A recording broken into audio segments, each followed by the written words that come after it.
When you look at the drought in Zimbabwe, it has a number of different impacts on girls' education, in the sense that, firstly, drought has a multiplier effect on the barriers that keep girls out of school.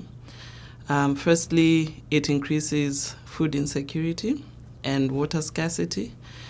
And what that leads to is girls having to spend more time, energy, and labor collecting water and fetching firewood.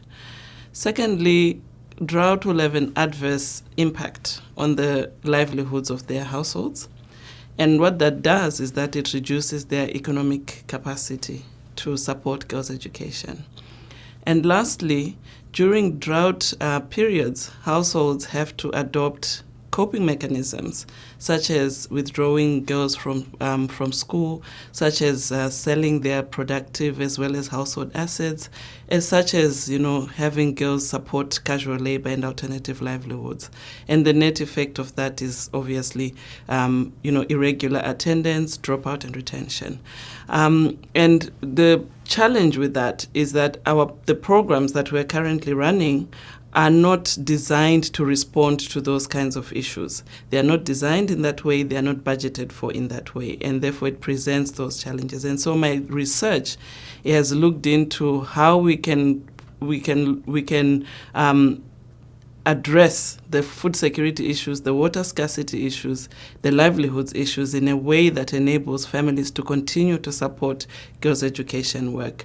And some of the recommendations that I've come up with is, firstly, for donors, they need to ensure that funding models are designed in such a way that girls' education programs can respond to drought factors, can, for instance, construct infrastructure such as boreholes that would provide the water that is required by children for drinking, but also more specifically for girls in order to meet their menstrual hygiene management needs. Secondly, when you look at households, the biggest challenge was that communities, 74% of the community livelihoods actually depend on water.